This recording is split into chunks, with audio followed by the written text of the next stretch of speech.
السلام علیکم ورحمۃ اللہ وبرکاتہ۔ محترم بزرگوں، دوستوں، عزیز ساتھیوں اور پیاری ماں بہنوں، اللہ تعالیٰ کی ذات سے قوی امید ہے کہ انشاءاللہ آپ تمام حضرات بخیر و عافیت ہوں گے۔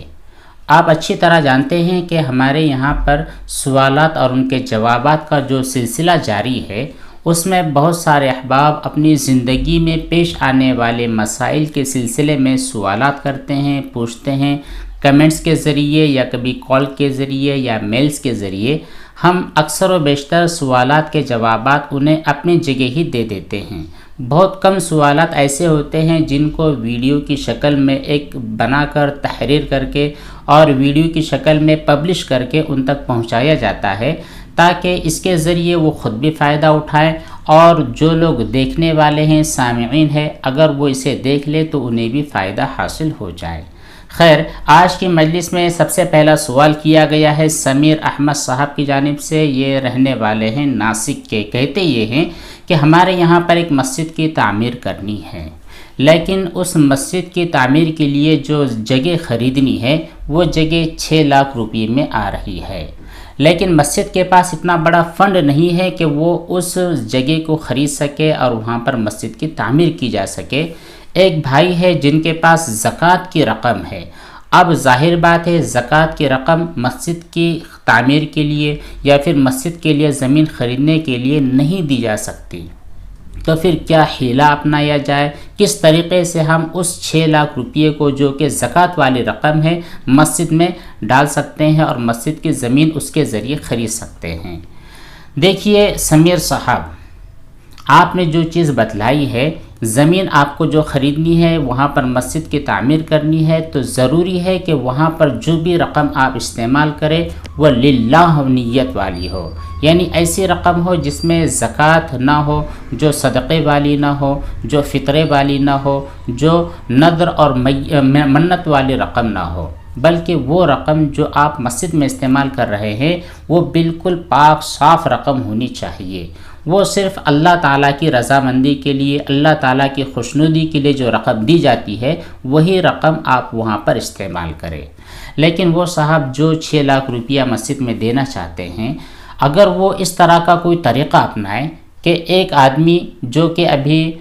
صاحب نصاب نہیں ہے، غریب آدمی ہے، آپ اس 6 لاکھ روپے کی رقم کو اس غریب آدمی کو دے دے اپنی زکوٰۃ، اور اس کو ترغیب بھی دے دے کہ بھائی اللہ تعالیٰ کے راستے میں خرچ کرنا، اسی طرح مسجد کی تعمیر کرنا، یہ بڑے عزت والی اور بڑے مقام والی بات ہے۔ اگر آپ یہ 6 لاکھ روپے جو آپ کو ملنے والے ہیں اللہ تعالیٰ کے لیے، اللہ کی رضامندی کے لیے مسجد کی تعمیر میں اس کی جو زمین خریدنی ہے، اس زمین کے خریداری کے لیے وہ رقم دے دیتے ہو، تو پھر آپ کے لیے عزت اور شرافت والی چیز ہے۔ تو اس صورت میں اگر وہ آدمی جو کہ غریب ہے وہ رقم لے لیتا ہے، جو آپ نے اس کو زکوٰۃ کی رقم دی ہے وہ لے لیتا ہے، اور اپنی خوشی اور اپنی رضامندی سے مسجد کی تعمیر کے لیے یا پھر مسجد کی زمین خریداری کے لیے وہ رقم دے دیتا ہے، تو اس صورت میں آپ اس 6 لاکھ روپے سے وہ زمین خرید سکتے ہیں۔ اگلا سوال کیا ہے محمد انیس نے گھورپڑ کھانے کے سلسلے میں۔ کہتے یہ ہیں کہ گھورپڑ جو کہ گوہ کہا جاتا ہے، اس کو کھانا شرعی اعتبار سے جائز ہے یا جائز نہیں ہے؟ دیکھیے جو گوہ ہوتی ہے، جس کو گھورپڑ بھی لوگ کہتے ہیں، جو شکل و شباہت میں ہماری چھپکلی کی طرح نظر آتی ہے، چھپکلی چھوٹی سائز میں ہوتی ہے، لیکن جو گھورپڑ ہوتی ہے وہ کافی لمبی چوڑی ہوتی ہے، 1-2 فٹ سے زیادہ بڑی ہوتی ہے یا 1-1.5 فٹ کی ہوتی ہے۔ تو یہ جو گھورپڑ ہوتی ہے اس کے بارے میں فقہائے کرام کا بڑا اختلاف ہے، بعض لوگوں نے اس کو حلال کہا ہے، بعض لوگوں نے حرام کہا ہے۔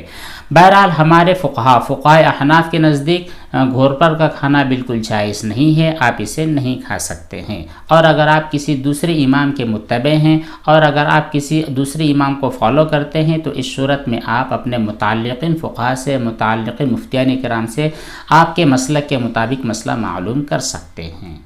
اگلا سوال الفیض خان رضوی نے کیا ہے۔ کہتے یہ ہیں کہ مفتی صاحب کسی چیز کے بارے میں وسوسے ہوتے ہو تو کیا کرے؟ ہر چیز ناپاک لگتی ہے، میں کیا کروں؟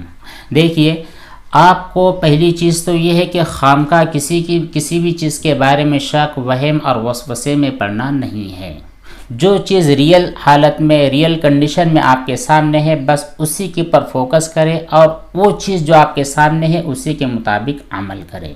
مان لیجئے آپ وضو کرنے کے لیے بیٹھے ہیں، آپ کے سامنے لوٹا بھر کر رکھا ہوا ہے، اب وہ پانی ایسا نظر آ رہا ہے کہ اس میں کوئی بھی نجاست نہیں ہے، ناپاکی نہیں ہے، نہ اس میں سے ناپاکی کی اسمیل آ رہی ہے اور نہ ہی اس میں ناپاکی کا کوئی مزہ ہے، تو اس صورت میں وہ پانی بنا شک و شبہ پاک ہے، آپ اس سے وضو کر سکتے ہیں، آپ کا وضو بالکل صحیح اور درست ہو جائے گا۔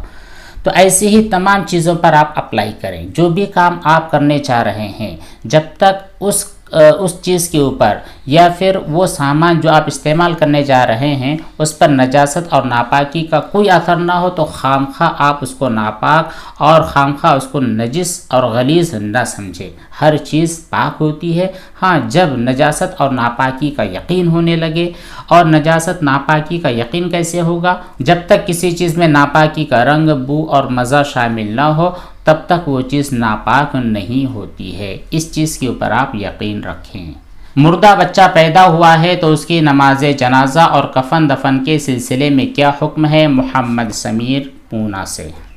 دیکھیے، جو بھی مردہ بچہ پیدا ہوا ہے اس کی کل 2 کنڈیشن ہوگی۔ پہلی کنڈیشن یہ ہوگی کہ اس کے مکمل اعضاء اچھی طرح بن گئے ہوں گے، اور دوسری کنڈیشن یہ ہوگی کہ ابھی تک وہ بچہ پورا تیار نہیں ہے۔ دوسری والی جو کنڈیشن ہے کہ بچہ ابھی تک پورا تیار نہیں ہوا، وہ مردہ ہی پیدا ہوا ہے اور اس کے اعضاء بھی مکمل طور پر بنے نہیں ہیں، تو پھر ایسے بچے پر غسل بھی واجب نہیں ہے، اسی طرح اس کو کفن دینا بھی ضروری نہیں ہے، نماز جنازہ بھی اس کے اوپر ادا نہیں کی جائے گی، اسی طرح اس کا نام بھی نہیں رکھنا ہے۔ وہ جو بچہ ہے آپ اس کو کسی صاف ستھرے کپڑے میں لپیٹ دیں اور دفن کر دیں، اس کے اوپر نماز جنازہ واجب نہیں ہے۔ پہلی والی جو کنڈیشن ہے کہ بچہ مکمل طور پر بن چکا ہے، اس کے ہاتھ، پیر، ناک تمام اعضاء اچھی طرح بن چکے ہیں لیکن مردہ پیدا ہوا ہے، تو پھر ایسی صورت میں اس بچے کا حکم یہ ہے کہ آپ اس کو غسل دے دیں۔ غسل دینے کے بعد اس کو اچھے پاک صاف کپڑے کے اندر لپٹائے، باقاعدہ مکمل طور پر کفن پہنانا ضروری نہیں ہے، پاک صاف کپڑے کے اندر لپیٹ دے۔ اب اس کا نام بھی رکھ لے، البتہ نماز جنازہ اس کے اوپر پڑھنا ضروری نہیں ہے۔ اگلا سوال کیا ہے محمد حسن نے، کہتے یہ ہیں کہ کیا عورت کسی جانور کو قربان کر سکتی ہے یا پھر کسی مرغ کو ذبح کر سکتی ہے یا نہیں؟ کیونکہ کہا جاتا ہے کہ عورت کو امیر نہیں بنایا جاتا، اس لیے اس کے ہاتھ کا ذبح کیا ہوا جانور بھی حلال نہیں ہوتا ہے۔ محمد حسن شولاپور۔ دیکھیے، عورت کو امیر نہ بنایا جانا اور اس کے ہاتھ کا ذبح حلال ہونا یا پھر حرام ہونا، یہ دونوں باتیں الگ الگ ہیں۔ جن لوگوں نے کہا ہے کہ عورت کو چونکہ مشورے میں امیر نہیں بنایا جاتا ہے اس لیے اس کے ہاتھ کا ذبیحہ حلال نہیں ہے، ان لوگوں کی تھنکنگ اور سوچ بالکل غلط ہے۔ شرعی اعتبار سے جو صحیح مسئلہ ہے وہ یہ ہے کہ اگر کوئی عورت یا کوئی بچہ اگر وہ جانور کو ذبح کرنا اچھی طرح جانتے ہیں، ان کو سمجھ میں آتا ہے کہ جانور کی کتنی رگیں کاٹنے کے بعد وہ اچھی طرح ذبح ہوتا ہے، ذبح کرنے کا طریقہ کیا ہے، یہ تمام چیزیں انہیں پتہ ہے، تو اس صورت میں عورت اگر جانور ذبح کرے، اسی طرح قربانی کا جانور ذبح کرے یا پھر اگر وہ کاروبار میں ہے مرغیوں کا ذبح کرے، تو اس صورت میں تمام ذبیحے عورتوں کے بھی حلال ہوتے ہیں۔ اگلا سوال کیا ہے وجیہہ نیاز نے، کہتی ہیں السلام علیکم مفتی صاحب۔ وعلیکم السلام ورحمۃ اللہ وبرکاتہ۔ سوال ان کا یہ ہے کہ پیشاب کرنے کے بعد قطرے آتے ہیں، پیشاب کرنے کے بعد اچھی طرح فارغ ہونے کے بعد ایسا محسوس ہوتا ہے کہ پیشاب کے قطرے نکلے ہیں، لیکن یقین نہیں ہوتا، سمجھ میں نہیں آتا کہ یہ قطرے بیماری سے نکلنے والے ہیں یا پھر جو پانی ہم نے استنجا کے لیے استعمال کیا ہے اسی کے قطرے ہیں، اس کے بارے میں کافی وہم ہوتا ہے۔ دیکھیے، جب آپ نے اطمینان سے استنجا کر لیا، استنجا یعنی جو پیشاب سے آپ فارغ ہو رہے ہیں، اطمینان سے آپ فارغ ہو گئے اور آپ کو یقین ہو گیا کہ آپ پیشاب کی نلی میں کوئی بھی قطرہ باقی نہیں ہے، تو پھر اس کے بعد آپ پانی کا استعمال کریں اور جگہ جہاں پر نجاست ہے، ناپاکی ہے، وہاں پر پانی ڈال دیں اور باہر آ جائیں۔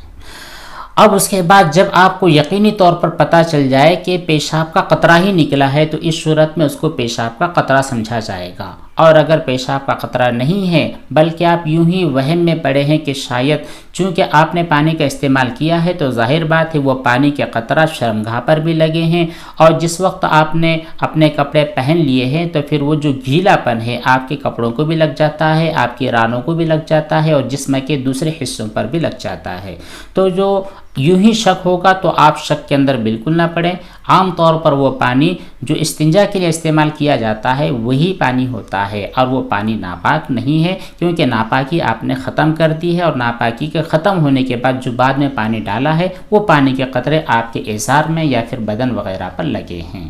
ہاں، جب آپ کو یقین ہو جائے کہ پیشاب کا قطرہ ہی نکلا ہے تو پھر اس صورت میں آپ کا وضو بھی فاسد ہو گیا، اور اگر وہ 1 درہم سے زیادہ مقدار میں پیشاب کے قطرے آپ کے کپڑوں پر، رانوں پر یا پھر بدن پر لگے ہیں تو اس صورت میں دھونا ضروری ہے۔